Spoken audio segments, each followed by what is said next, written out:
Selamat pagi Bapak Ibu Saudara-saudara yang Tuhan Yesus kasihi. Jumpa lagi dalam acara Lensa Ephata Guntung Payung. Pagi hari ini kita akan disapa oleh kebenaran firman Tuhan sebelum kita melangkahkan kaki di tengah-tengah aktivitas perjalanan hidup, karya, dan juga kerja serta layan kita di sepanjang hari ini.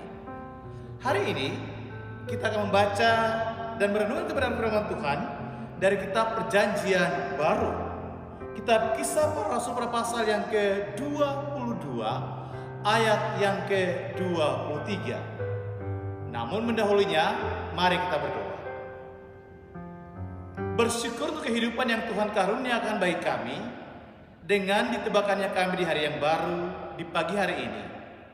Sebelum kami memulai aktivitas dalam keterpanggilan hidup di tengah-tengah dunia pemberian Tuhan bagi kami, sebelum kami memulai aktivitas dalam karya kerja bahkan usaha di tengah-tengah perjalanan hidup ini, kami datang melandasinya dalam kebenaran firman Tuhan sebagai sebuah ungkapan syukur atas berkat yang Tuhan karuniakan bagi kami lewat nafas yang masih Tuhan berikan bagi kami. Terima kasih Tuhan, karuniakan hikmat Roh Kudus bagi kami untuk mengerti kehendak-Mu lewat firman yang akan kami baca dan dengar saat ini. Dalam nama Yesus kami berdoa, amin. Bapak Ibu Saudara-saudara yang Tuhan Yesus kasih, Kisah Para Rasul pada pasal yang ke-22 ayat yang ke-23 demikian. Mereka terus berteriak sambil melemparkan jubah mereka dan menghamburkan debu ke udara. Saudara-saudara yang Tuhan Yesus kasihi, hari ini tema kita adalah bertindak tidak melanggar aturan. Ada yang tahu Bapak Ibu, hari ini adalah peristiwa apa di tengah perjalanan bangsa ini? Masih ingat Bapak Ibu? TNI dan Polri? Hari ini kita memperingati Hari Angkatan Bersenjata Republik Indonesia yang jatuh pada tanggal 5 Oktober. ABRI, demikianlah singkatan dari Angkatan Bersenjata Republik Indonesia. ABRI lahir dari rakyat, oleh rakyat, dan untuk rakyat. Itu berarti Bapak Ibu Saudara-saudara yang Tuhan Yesus kasihi, ABRI tidak berdiri sendiri. ABRI berasal dari rakyat. ABRI itu dekat sekali dengan rakyat. Dan salah satu tugas ABRI adalah menjaga keamanan bangsa dan negara ini. Bahkan juga bersama-sama dengan rakyat. ABRI dan rakyat menjaga persatuan dan kesatuan bangsa ini. Bacaan pada pasal yang ke-22 ayat yang ke-22 mengatakan Bapak Ibu bahwa mulai ada ketidaksukaan. Jadi sebelum kita masuk dalam ayat yang ke-23, ayat 22 sebelumnya dikatakan bahwa ketika memasuki ayat yang ke-22, mulai ada ketidaksukaan daripada orang-orang yang mendengar khotbah atau pidato dari Paulus saat itu. Bahkan mereka berteriak, enyahkanlah orang ini. Enyahkanlah orang ini dari muka bumi. Ia tidak layak. Bahkan ketika selesai ayat yang ke-22 memasuki ayat yang ke-23 dikatakan, mereka terus berteriak sambil melemparkan jubah mereka dan menghamburkan debu ke udara. Apa yang digambarkan Bapak Ibu dalam ayat yang ke-23 ini adalah gambaran luapan amarah dan kebencian orang-orang yang ada saat itu kepada Paulus. Apa yang akan saudara lakukan ketika saudara berada dalam situasi demikian seperti Paulus? Dia diteriakin oleh banyak orang. Bahkan mungkin nyawa saudara pun bisa terancam seperti Paulus. Apakah saudara akan tetap tinggal Apakah saudara akan lari meninggalkan kerumunan orang-orang yang sedang membenci, tidak suka, bahkan berteriak, meneriakkan saudara? Atau apa yang saudara lakukan? Di saat Paulus dalam situasi yang terjepit, saudara-saudara yang Tuhan kasih, dalam ketidakberdayaan demikian, ada sebuah pertolongan.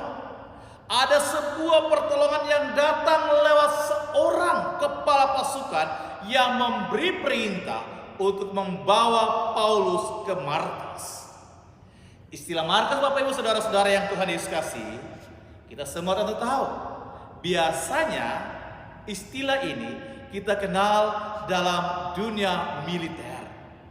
Markas adalah sebuah tempat. Pada saat Paulus dibawa ke markas, dia diperiksa, dia diinterogasi, bahkan dia ditelentangkan dan akan disesat. Dia berbicara, menjelaskan identitasnya sebagai seorang Romawi. Ketika Bapak Ibu, ketika Paulus menjelaskan identitasnya sebagai seorang Romawi, sebagai seorang bangsa Romawi, sebagai seorang yang memiliki kewarganegaraan Romawi, kepala pasukan pun menghentikan hukuman yang akan dijatuhkan kepada Paulus. Karena apa? Karena kepala pasukan itu tahu aturan yang berlaku di dalam kerajaan Romawi saat itu. Bapak Ibu saudara-saudara yang terkasih, terkadang kita melihat sebuah masalah atau ancaman sebagai hukuman yang mengancam nyawa kita. Bahkan juga membawa kita pada situasi yang sangat-sangat sulit. Bahkan tidak jarang kita berkata bahwa Tuhan itu tidak adil dan tidak sayang pada kita. Namun lihatlah saudara-saudara yang Tuhan Yesus kasihi, Tuhan memakai kepala pasukan yang tadinya membenci Paulus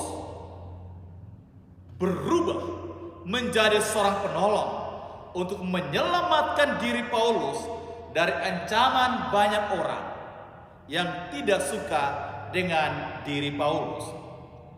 Bapak Ibu saudara-saudara yang Tuhan Yesus kasih, terkadang di balik sebuah masalah, di balik sebuah persoalan pergumulan hidup ini, ataupun juga ancaman dalam perjalanan hidup kita Bapak Ibu, ada sesuatu yang Tuhan ingin kita belajar darinya. Tuhan ingin kita belajar dari setiap perjalanan hidup itu, dan tidak memandang sebuah masalah atau persoalan atau sebuah musibah sebagai sebuah ancaman atau sesuatu yang tidak baik dalam hidup ini.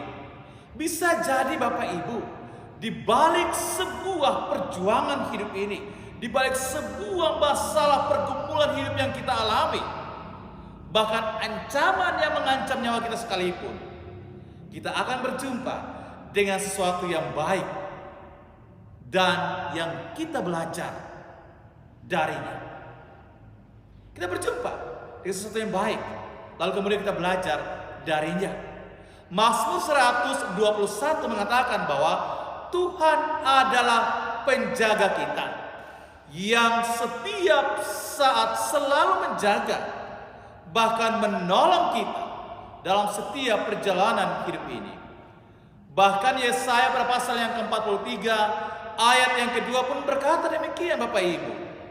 Jangan takut menjalani hidup ini dengan setiap tantangannya, karena penyertaan Tuhan itu selalu ada dan tidak pernah meninggalkan hidup saudara. Penyertaan Tuhan itu selalu ada dan menyelamatkan saudara, keluarga saudara, bahkan saya, kita semua, dari berbagai tantangan ataupun juga ancaman yang mengancam diri kita. Bahkan Tuhan berkata, kita adalah umat yang berharga di matanya. Bukan luar biasa Bapak Ibu? Kita berharga di hadapan Tuhan. Saudara berharga di hadapan Tuhan. Keluarga saudara berharga di hadapan Tuhan. Istri saudara, suami saudara, anak-anak saudara, keponakan saudara, orang tua saudara. Kita semua berharga di hadapan Tuhan. Kita semua, saudara dan saya, kita berharga dan kita menerima keselamatan dari Tuhan. Karena itu Bapak Ibu Saudara-saudara yang Tuhan Yesus kasihi, firman Tuhan yang telah kita dengar, mari kita renungkan lalu lakukan itu dalam kehidupan setiap hari atau sepanjang hidup hari ini. Pertanyaannya adalah, apa yang harus kita lakukan dalam hidup ini? Mari kita belajar menjadi orang yang taat dan setia pada kebenaran firman Tuhan yang telah kita dengar. Mari kita belajar taat dan setia pada Tuhan. Mari mengikuti segala jalan Tuhan dan perintah Tuhan di dalam hidup ini. Dan jangan pernah melanggar itu di dalam setiap perjalanan kehidupan kita. Tuhan memberkati. Amin. Mari kita berdoa. Setiap perjalanan kehidupan kami ada dalam tangan kuasa-Mu ya Allah.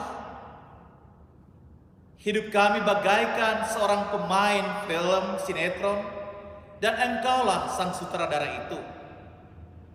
Terkadang dalam situasi kebahagiaan kami juga diperhadapkan dengan sebuah ancaman atau pergumulan hidup yang tidak terduga dalam hidup ini. Dan kadang itu membuat kami menjadi orang yang kecewa, bahkan mengeluh dan tidak meyakini lagi kuasa-Mu. Hari ini Kau mengajarkan kami Tuhan, bahwa di balik sesuatu yang tidak baik, di balik sesuatu yang tidak mengenakan, selalu ada kebaikan Tuhan. Dan kebaikan Tuhan itu nyata. Karena kami adalah anak-anak Tuhan. Kebaikan Tuhan terjadi lewat pertolongan penyertaan. Karena kami berharga di mata Tuhan. Setiap pribadi, keluarga, suami, istri, orang tua, anak-anak, biar Engkau menyentuh hati mereka, diri mereka, hidup mereka, memberkati mereka, meneguhkan iman pengharapan mereka dalam menjalani hari-hari kehidupan dan khususnya Tuhan, perjalanan hidup di sepanjang hari ini. Biar kemurahan dan berkat, perlindungan dan penyertaan-Mu Engkau karuniakan di sepanjang perjalanan kehidupan umat-Mu di sepanjang hari ini. Ini doa kami, ungkapan syukur dan permohonan kami. Dalam nama Yesus kami berdoa. Amin.